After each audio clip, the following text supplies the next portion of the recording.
خشک کھانسی عام ہو گئی ہے، خاص طور پہ جو ہمارا جنوبی پنجاب ہے یا جہاں جہاں دھند پڑ رہی ہے وہاں پہ نا کھانسی بہت زیادہ ہے۔ تو کھانسی کا مجرب المجرب فارمولہ آپ کے سامنے رکھتا ہوں، غذا بھی، دعا بھی، اور 150 کلو گاجریں مل رہی ہیں۔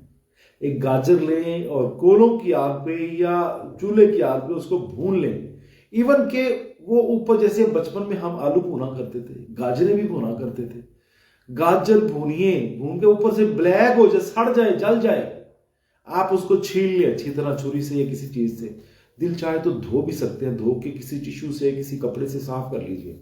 صاف کرنے کے بعد آپ اس کو کھائیے۔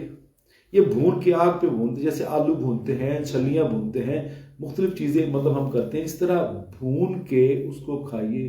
1 سے 2 گاجریں کھا لیجیے، 1 سے 2 گاجریں، میرے رب کے حکم سے انشاءاللہ بفضل اللہ انشاءاللہ کھانسی پہلے ہی دن ختم ہو جائے گی۔ اللہ پاک نے اس میں خاص وصف رکھے ہیں۔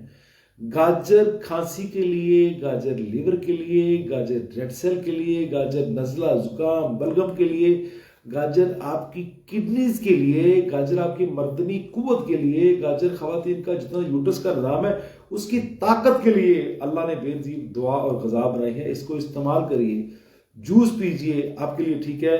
دیکھیں جی، کھانسی کا آنا یا آواز کا صحیح نہ نکلنا، صوت کے جتنے بھی معاملات ہوتے ہیں، وہ جب ہمارے لنگز یعنی ہمارے جو پھیپھڑے کی جو نالی ہے اگر اس کے ان سائڈ پہ انفیکشن ہو جائے، سانس کے رستے اگر تنگ ہو جائے تو پھر یہ پرابلم آتی ہے۔ تو موسٹلی انفیکشن ہوتا ہے تو پھر یہ پرابلم ہوتی ہے۔ پیارے بھائی، اس کے لیے میں آپ کو ریکمینڈ کرتا ہوں، جو کہ گانے والے جتنے بھی لوگ ہیں، خاص طور پہ وہ مہدی حسن صاحب کے بارے میں اور لتا جی کے بارے میں مشہور ہے کہ وہ جڑ پان استعمال کرتے تھے۔ میں آپ کو ایک ذاتی طور پہ مشورہ دیتا ہوں پیارے بھائی، منڈی بہاؤدین سے نام کیا ہے ان کا جی؟ شبیر بھائی۔ شبیر بھائی، کسی کا بھی گلا خراب ہو جائے، آواز صحیح نہ نکلے تو پھر سانس کی نالی میں پرابلم ہوتی ہے، انفیکشن ہو جاتا ہے، سویلنگ آ جاتی ہے۔ تو اس کے لیے میں آپ کو بہترین ایک چیز مجرب بتاتا ہوں، جڑ پان لے لیجئے، ایک سبز الائچی کے برابر اپنے منہ میں رکھیے، 10 سے 15 منٹ رکھنے کے بعد اس کو تھوڑا تھوڑا کاٹتے جائیں، دانتوں سے چباتے جائیں، اس کا لعاب اور وہ دوائی اندر لے جائیں۔ 2 سے 3 دن ایسے کر کے دیکھیں۔ اور دوسری بات ہے کہ انڈے استعمال کریں، شہد استعمال کریں، کھجور استعمال کریں، اور چھوٹے وائٹ سفید تل استعمال کریں، LC استعمال کریں۔ بیسک آپ کو نمونیا ہوا ہے پیارے بھائی، جن لوگوں کا نمونیا بگڑ جاتا ہے ان کو کھانسی، نزلہ، زکام، چسٹ کا انفیکشن، گلے کے پرابلمز، یہ سردی لگنے کی وجہ سے ہوتا ہے۔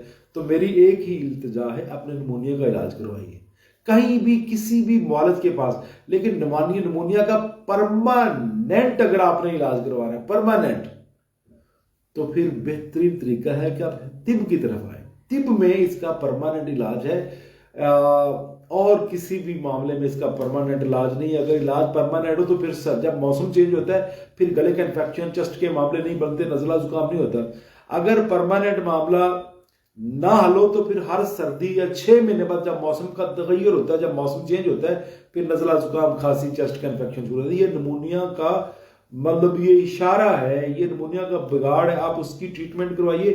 اور میں جس طرح التجا کر رہا ہوں کہ جڑ پان منہ میں رکھیے، تھوڑا تھوڑا چوستے جائیے اور کاٹتے جائیے، کھاتے جائیے، چباتے جائیے، انشاءاللہ 1-2 دن میں آپ کی آواز بالکل صاف شفاف ہو جائے گی انشاءاللہ بفضل اللہ۔